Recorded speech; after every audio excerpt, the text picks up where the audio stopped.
right, greetings everyone, my people. It don't happen. It don't finally happen. Yes, I told you. The spirit of Biafrans, the spirit of our ancestors, the spirit of Biafra land is now waking all the Biafrans up all over the world. As I'm speaking to you, I don't believe that people like this man, people like this great man, this great lawyer will come out and start championing about the Biafra restoration. My people, if you see what this man vomited out concerning how we are going to get Biafra in a legal means, it will shock you. My people, Biafra is here.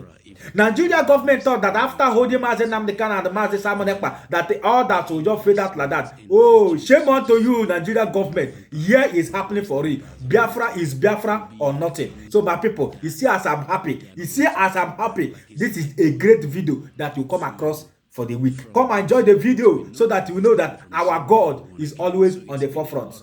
We are on the winning side. You can see the smile on my face. Let's enjoy the video. In the case of the Nigerian and the Biafran issue, they should sit on the round table, discuss the separation, because it's obviously not working.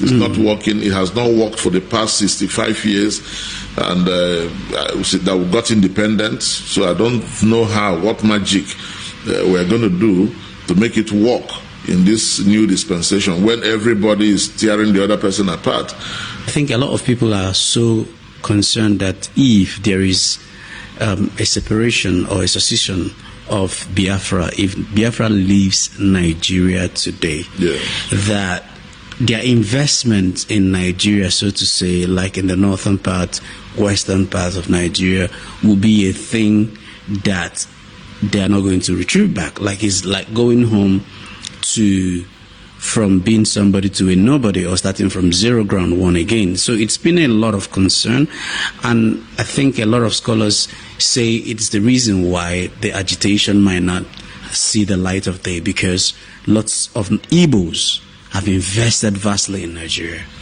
Yes, that could be a reality, but also there is a way around it.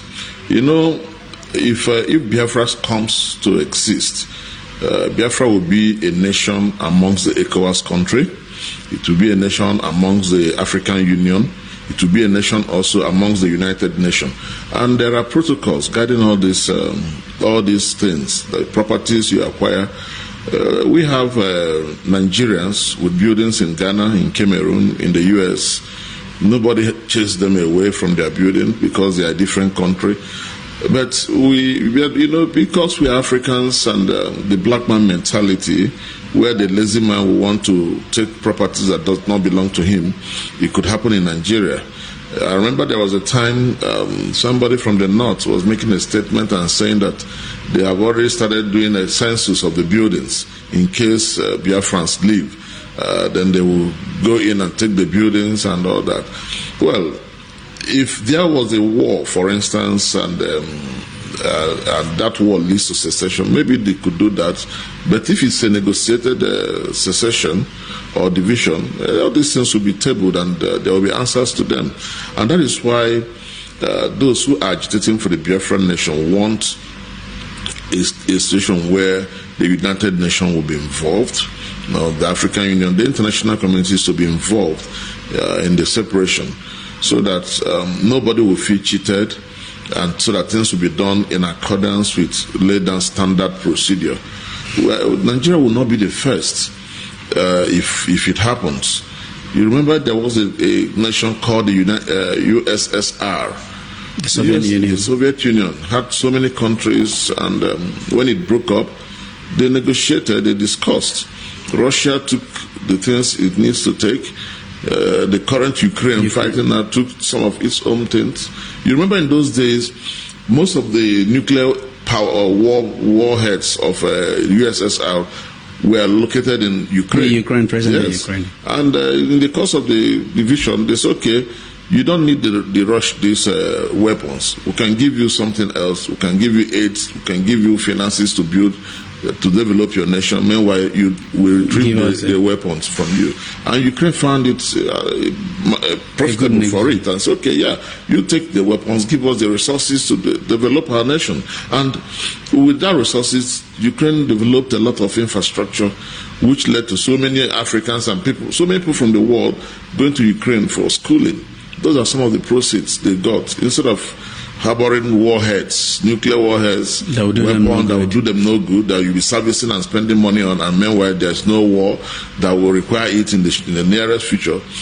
So because of that, so many countries, not only them, Uzbekistan, so many, Slovakia, all of them. So they separated. The buildings owned by Russians who were living in Ukraine were not confiscated by the Ukrainians. They still live there. The only thing is that if there are taxes to be paid, you pay those taxes. So we expect that in the case of the Nigerian and the Biafran issue, they should sit on the round table, discuss the separation, because it's obviously not working. It's not working. It has not worked for the past 65 years, and that we got independent. So I don't know what magic we're going to do to make it work in this new dispensation when everybody is tearing the other person apart. And even from the 1914, when the British government forced us to join or amalgamated the Northern and Southern Protectorate, it's not as if there was any consultation. It was done by the barrel of a gun. A machine gun was pointed at Nigerians and said, look, you guys must be one nation. And it was done just for ease of administration for the British government, so that they could have one leader. Instead of sending so many administrative officers from London and paying them salary, you can bring these people into one nation and one head and pay just a few people salary to run the affairs of the otherwise two countries. Yes, but be that as it may, the document of the amalgamation clearly stated that it should be tested for 100 years. The 100 years elapsed, I think 2014. Yeah, it elapsed 2014. It didn't work. It's not going to work because the ideology of the two entities, the North and the South, they are clearly different. Okay. Our cultures are different. Our ways of lives are different. Our religions, they are all different. Everything is different.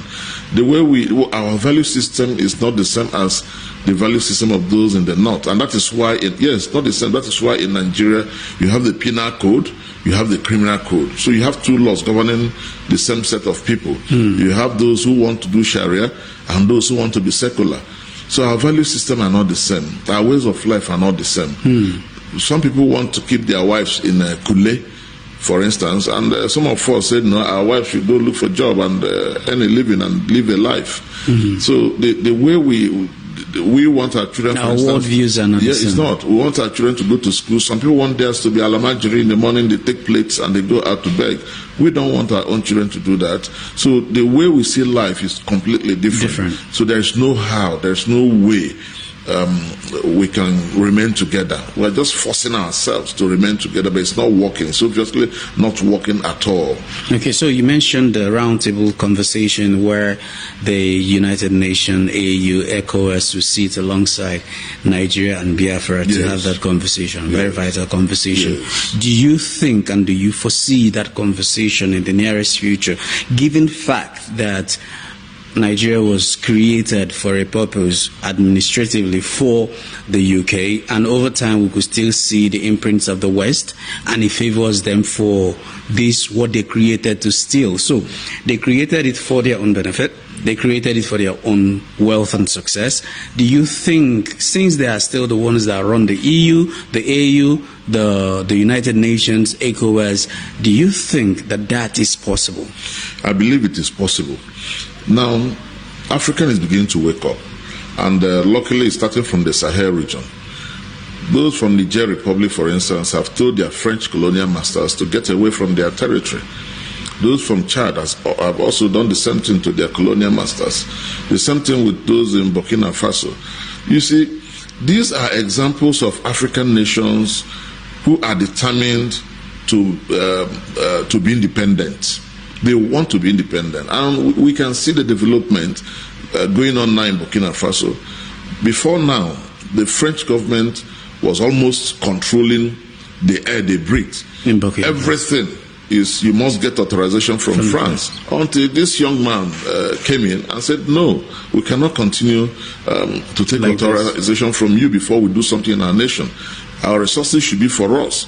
You do not dig up our resources, fix a price for it that is way, way below the ordinary market price. And then not to talk, and then you still incite insecurity in our territory just to keep us down and to keep mining our product. So because of that, they kick them out, and I support them. And I think one day too, Nigeria will wake up to understand that Britain is not helping us. They are not helping us. Now, if you are from northern Nigeria, you could develop much more better than you are now if you were independent northern Nigeria, if you are detached from the south. Because the south are I won't say they are complimenting you. No, they are never complimenting the North. Neither is the North complimenting the South. They are two different, very different entities. Instead, the other is dragging the other back.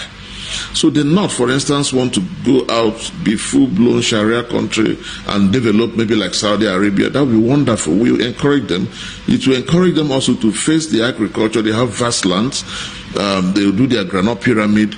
They export granite and guinea corn and food stuff and all sorts of things to the southern part of Nigeria in exchange for maybe oil and whatever. So there are so many things the North can achieve if they were independent.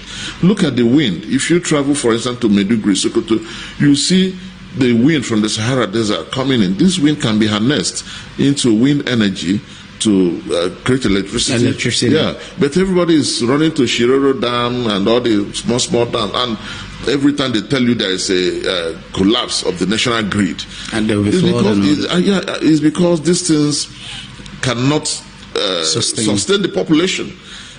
So there is need to have this nation divided into two or more, so that each unit or each region or each section can grow at its own pace, with its own culture, with its own religion, with its own beliefs and ideology.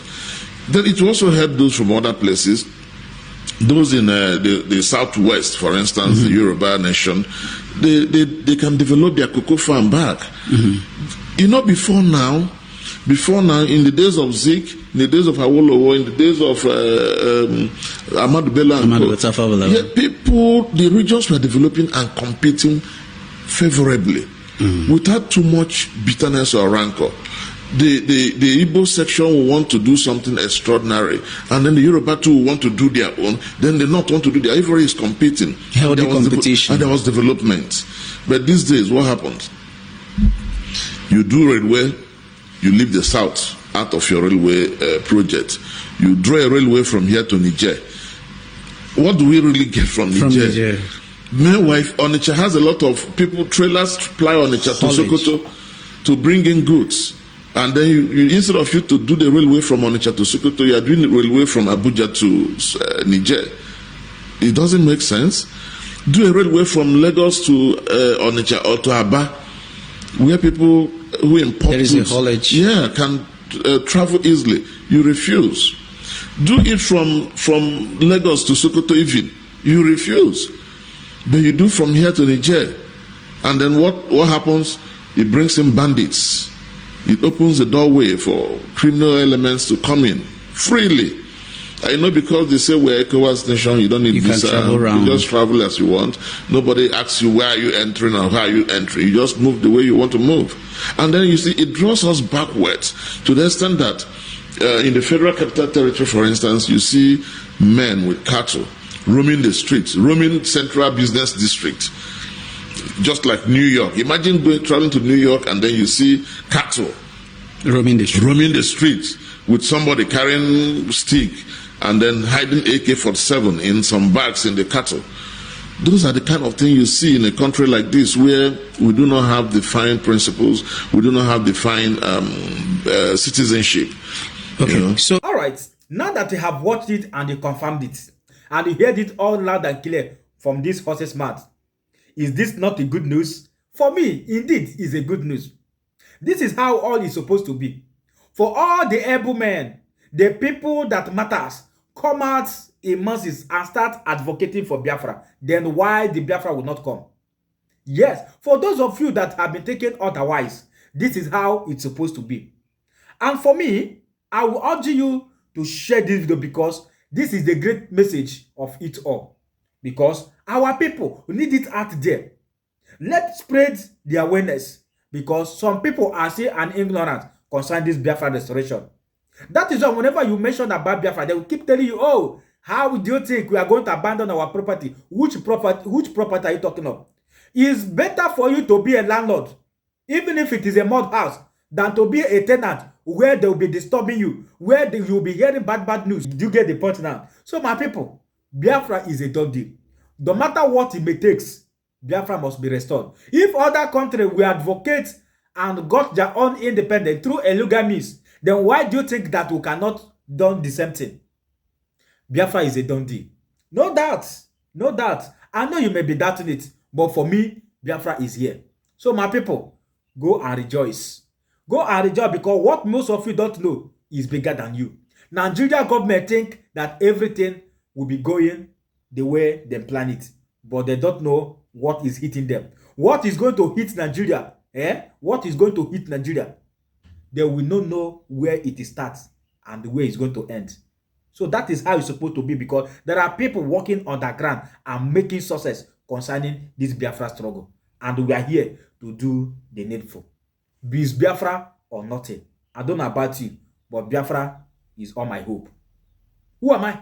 I'm only a messenger. So if you love what to do here in this Global Love Channel TV, please don't hesitate to touch a hand for subscribe button, like and turn on the notification bell so that whenever we upload a new video like this, you'll be the first person to be notified. And in doing that, you are encouraging us to do more. And togetherness, we shall restore Biafra together, because Biafra is our last hope.